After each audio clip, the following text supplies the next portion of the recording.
Welcome back, baseball fans, to the 1970-73 draft prep.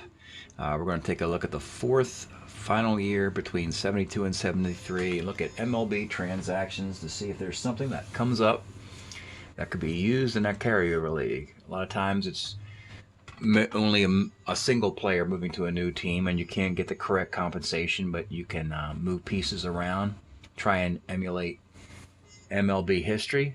A lot of times, trying to start our own carryover league history, doing it a little bit differently, because a lot of these trades, we know the results of them, whereas these teams, of course, don't. So you can change things around while leaving landmark deals alone and working on minor ones. This is the period in October of 1972 where the Oakland A's have finally won the World Series, beating the Cincinnati Reds.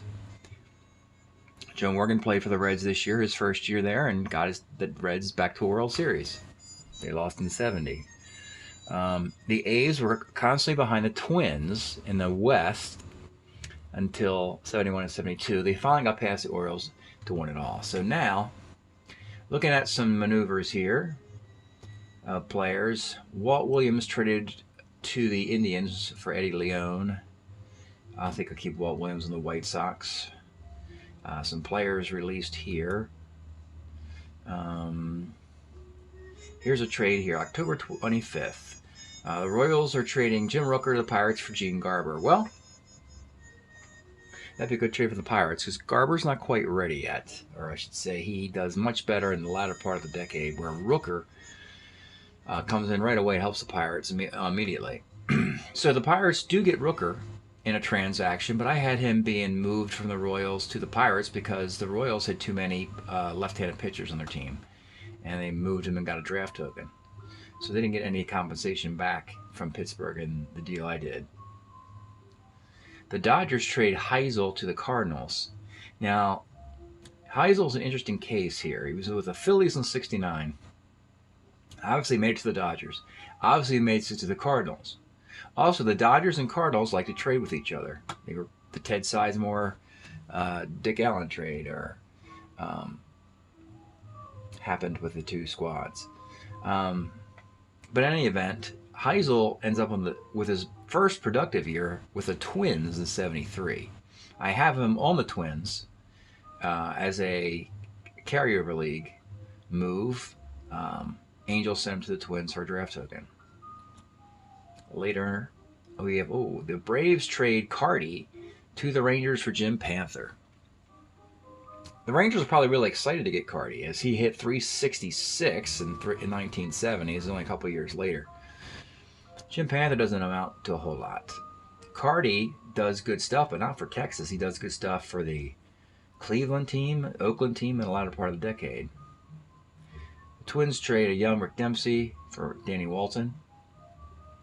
Nothing really too exciting there.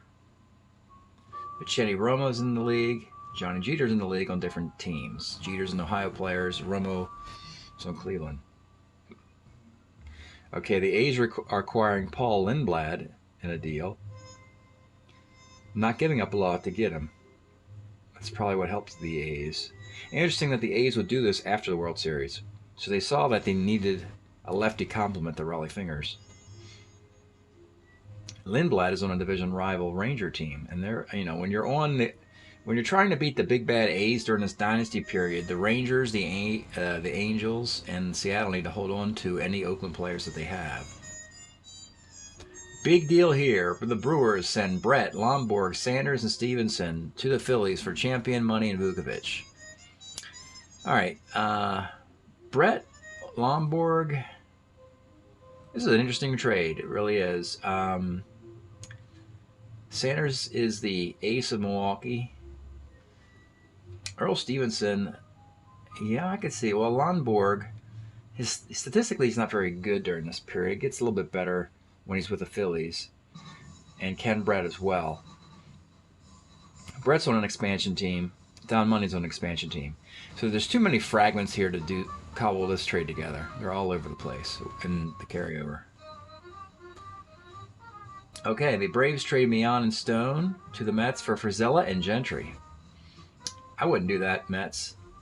But then again, maybe they know a lot about Frizella and Gentry sort of tumbling down a bit. Frizella and Gentry are very good right now for the Mets. So they wouldn't, if they were going to make this move, they'd wait a little bit. Play another season or two with the 69, 70, 71 Frizella and Gentry cards. Mian's a nice piece, but, you know, his great glove and decent bat are clearly with Atlanta and start to fade by the time he gets to the Mets. Okay, the Cubs trade North to Oakland for Bob Locker. North was plucked off in the expansion draft by Seattle. The Yankees trying to get Matty Alou. Alou's on Seattle in the carryover league. We have the Rule 5 draft here. You see a lot of future players getting their name. But we also have some trades. Greg Nettles is already on the Yankees. John Ellis is a very capable player for Seattle. Jerry Kenny's on an expansion team. And Moses is on the Red Sox. So most of this multiplayer trade cannot happen. Nothing exciting here. Okay, so the Angels trade McMullen and Messersmith to the Dodgers for a whole host of guys. Barkowitz, who fades. Robinson, who gets older. Bill Singer's still got some juice. Strahler and Valentine. Interesting thing as I parse this out, I've already traded Andy Messersmith to the Dodgers.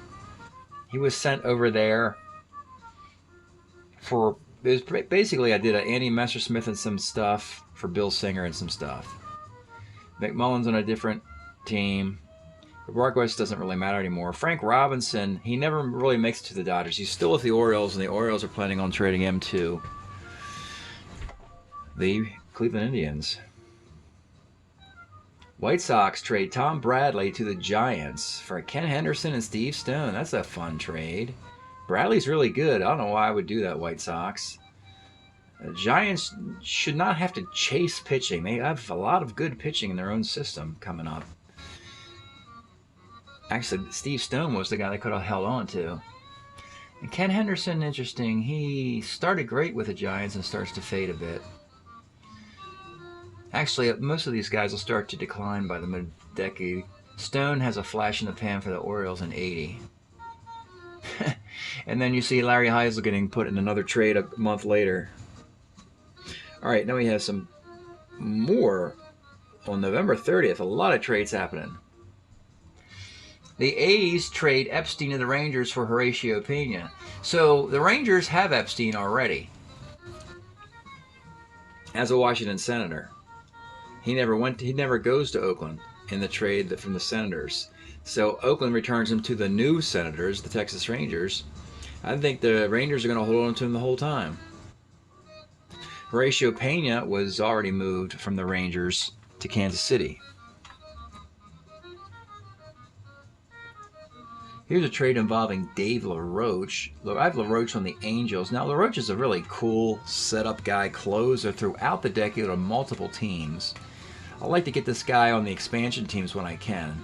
Any tradable guys who constantly end up in trades are good for expansion teams. The Angels have him now. He had 2 stints for the Angels, I believe. All right, here's a big deal. The Reds trading Hal Mcrae and Wayne Simpson to the Royals for Roger Nelson and Richie Scheinblum. Wow. There's a big deal here. Obviously, Mcrae would have a wonderful career in Kansas City. Wayne Simpson is damaged goods. He's got a bad arm, and he's not much longer. Roger Nelson had a great year with Kansas City, and Scheinblum had a great year for Kansas City. So you can see why the Reds did this. Oddly enough, Mcrae's the only guy who'll make it through the end of the decade. Mcrae ends up on the expansion team, the Florida Marlins, because as a primary DH, the Kansas City Royals, a loaded organization, could not afford to keep everybody. When you've got Amos Otis, and eventually you get George Brett, and you get Frank White, and Leonard and Gura, and Al Cowens, and John Mayberry, all those guys. In an expansion draft, of course, you can't keep everybody, and Hal Mcrae was plucked off of the Royal roster. So this trade won't happen. Tovar to the Phillies. Well, the Twins traded Tovar to the Angels to get Larry Heisel, and the way I did it, a swap of outfielders. Reed and Gamble are too young here in this one.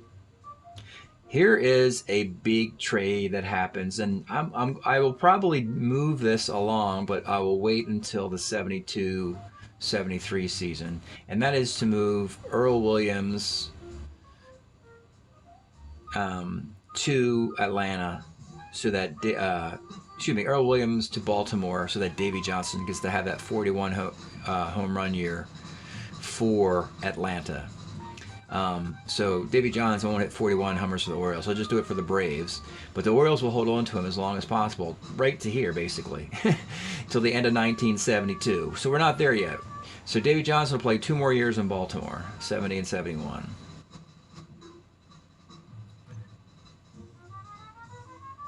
And then a couple small little deals, nothing exciting here.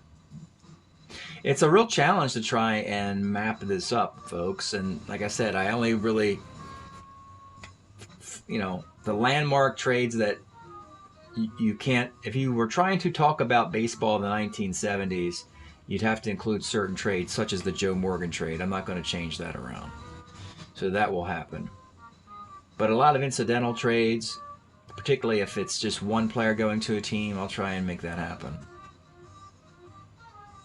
All right, we have another rule, the amateur draft. See a lot of future guys here.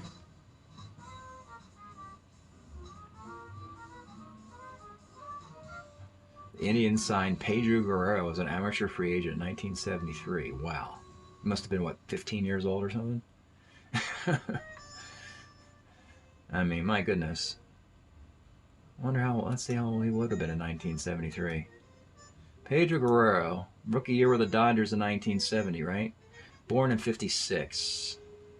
So he would have been, 17? 17 years old, I guess. Which means he was a late bloomer to the Dodgers. He was, 25? 24.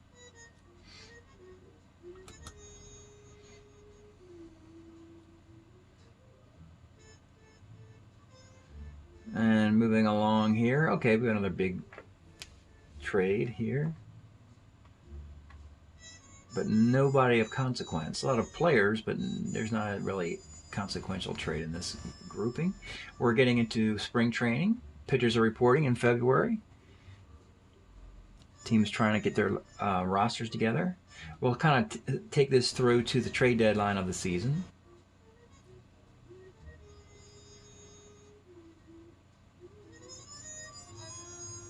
A lot of guys mentioned in trades don't even have Strat-O-Matic cards. I'm seeing some guys here like Tony Saleta traded for George Kopacz. George Kopacz never played in Strat-O-Matic that I'm aware of. Alex Johnson getting traded again? No, Alex Johnson and Walt Williams often get traded here. Okay, here's a nice deal here. Spring training deal. The Indians trading Ray Fosse and Jack Heidemann, who's got a good range of short. His bat didn't materialize in a short term, for Dave Duncan and George Hendrick. It's a nice little trade. Ray Fosse will help the A's with Gene Tennis get a couple more World Series trophies. George Hendrick develops into a nice outfielder for Cleveland. Dave Duncan's a serviceable defensive catcher. Hendrick's on the Ohio players in the expansion league, but he hasn't even made it. He's on the Ohio player expansion team in the fall league that's running from 77 to 80. But he hasn't signed with a team yet because he's too young. I'm not sure where Hendrick will start his career. Could start it with Cleveland, could start with Oakland, could start with the Ohio players. But this all predates him being on the St. Louis Cardinals and San Diego Padres, I believe. Great player, Hendrick. The Red Sox trading Gagliano and Costco. That's interesting because Costco, the whole Sparky Lyle to the Yankees thing happened through Andy Costco in my recreation instead of The actual trade was pretty much Sparky Lyle to the Yankees for Danny Cater. I didn't really like that return, a right-handed hitting first baseman for the Red Sox when they had Yastrzemski and they had George Scott. Didn't make a lot of sense. So the Yankees ended up with Sparky Lyle, but there was a different return to the Red Sox, like Joe LaHuda and draft token. But they didn't add a first baseman. And then we want to continue. This ends in March of 73. Let me see if I can quickly get to the All-Star break and see if there were any last-minute changes. I don't do, of course, trades when the season starts. It just doesn't make sense. How can I trade myself at that point? And it's hard for record-keeping purposes to do trade or justify a trade. And the season's short as it is. If I was playing a 162-game season, maybe that might make more sense. All right, so we were at March. Here we go. Chico Cardenas, he's probably getting older now. And then, not much. Mike Strehler. May, Tom Murphy, Steve Dunning. For Dick Bosman. Ooh, Andre Thornton for Joe Pepitone. The young and the restless there. The young player and an older player. Mike Epstein. Boy, the Rangers love to trade Mike Epstein. They had him a couple times, traded him a couple times. In their division, too, the Angels. So Mike Epstein plays in his career for the California Angels, Oakland A's, Washington Senators, Texas Rangers. In about 4 or 5 year, touring the West, touring the American League West. Okay, we're getting to the amateur draft. Seen a lot of future. Robin Yount, third pick for the Milwaukee Brewers. Nice pick there. Right before the Mets take Pete Falcone, Dave Winfield. Some good players in this draft. Mazzilli, 14th pick of the draft. Fred Lynn, wow. Ed Murray, third rounder. Huh. Wow. What a great draft this was. Mike Flanagan. My goodness, there's some great names in here. Jack Clark, Dwayne Murphy, Joe Sambito in the 17th round. What an incredible draft. Jeff Reardon, closer. Huh. Nice little trade here. Cardinals trading Jim Bibby to the Rangers for Nagy and Wackenfuss. Bibby's got a nice card for the Rangers. He would have nice cards for Cleveland and also with Pittsburgh. Wins a World Series ring in '79 for Pittsburgh. Wackenfuss, a very functional platoon catcher, first base, DH, play a little bit of outfield, plenty of pop and OPS against lefties. Moved around from Detroit to a bunch of teams. He often moves around in the carryover league too. Usually signs 1-year deals constantly and moves around. Okay, the trade deadline is starting to heat up before the All-Star break even. Nice players moving, but the compensation is not necessarily great. And